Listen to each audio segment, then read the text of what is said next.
Hey, bonjour, comment allez-vous aujourd'hui? Bien, j'espère. Ah, oui. Chaudement, n'est-ce pas? Eh bien, laissez-moi vous proposer quelque chose que je trouve assez frais. Un stinger. Pour réaliser ce cocktail, nous allons avoir besoin de deux choses uniquement. Du cognac et de la crème de menthe. Pour cette dernière, on préfère utiliser de la crème de menthe blanche, c'est-à-dire translucide. Donc on va éviter les peppermint de couleur verte fluo très pétant. Ce cocktail, nous allons le réaliser au shaker. Comme toujours, on rajoute assez de glace pour remplir la moitié du shaker.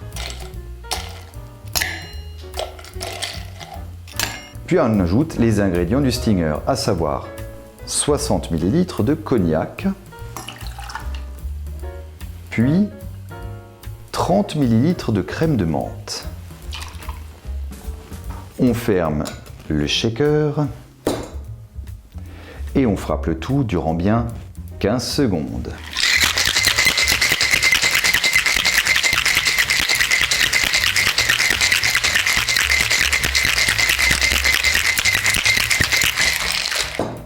Pour ce cocktail, nous allons utiliser un verre apéritif, comme toujours, bien frais.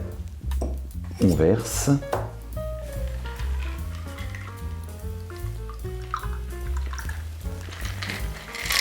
Et voilà votre stinger. Évidemment, on le constate, c'est un apéritif simple. Vu qu'il n'y a que deux ingrédients, il est très rapidement fait, vous l'avez constaté vous-même, mais en soi, il est très intéressant et il n'est vraiment pas déplaisant. On ressent bien évidemment la puissance du cognac et évidemment la fraîcheur de la menthe. La crème de menthe rajoute au cognac un vent de fraîcheur, un goût de fraîcheur qui n'est vraiment pas déplaisant. Après, il faut être évidemment amateur de cognac et surtout amateur de menthe.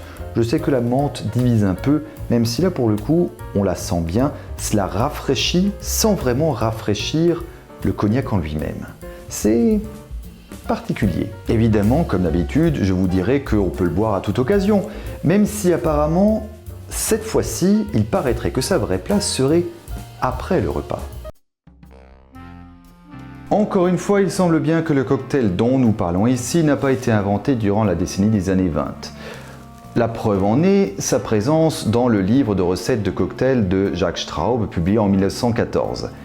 Il se pourrait même qu'il soit d'avant 1900. L'inventeur très probable du stinger est issu de la famille des richissimes entrepreneurs Vanderbilt, dont l'histoire remonte à l'époque où New York était encore une colonie des Provinces-Unies et s'appelait Nouvelle-Amsterdam.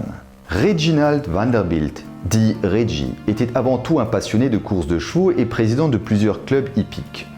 Il était aussi un très grand amateur de cocktails. Étant le grand prêtre du cocktail chez lui, il serait, selon le journal new-yorkais The Sun, l'inventeur du cocktail Stinger. Et il est mort comme il a vécu, en 1925, d'une cirrhose du foie. Mais sa mort n'a pas fait oublier son cocktail Stinger. Il figure dans les classiques, les ABC du Mixing Cocktail de Harry Mackellan, édité en 1923 et 1930, et aussi dans le Savoy Cocktail Book de Harry Craddock, édité en 1930. Bien, d'accord. Mais qu'est-ce qui nous prouve qu'il a été consommé à notre période, me demanderiez-vous? Eh bien, j'ai la réponse. L'écrivaine Natalie Clifford Barney y fait référence dans son livre Woman Lovers or The Third Woman, un livre écrit en 1926 mais pas publié avant plusieurs décennies.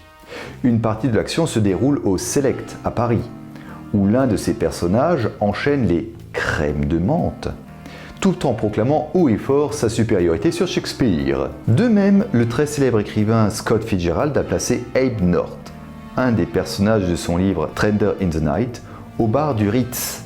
Abe entendait les serveurs travailler dans le bar bondé et dire « ça fait 2 stingers et un de plus, 2 martinis », même si ici Scott Fitzgerald ne respecte pas les horaires d'ouverture.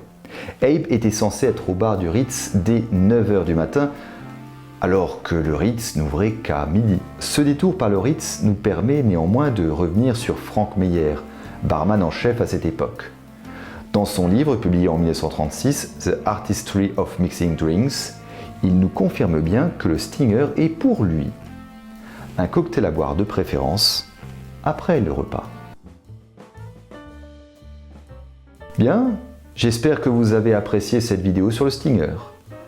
Si c'est le cas, vous savez quoi faire évidemment. Abonnez-vous, activez la notification et si ça vous dit, laissez un petit commentaire. Encore une fois, allez-y doucement. Dégustez votre cocktail tranquillement et consommez-en avec modération. Moi en attendant, je vais retourner au boulot et je vous dis à la prochaine fois pour un autre cocktail des années folles.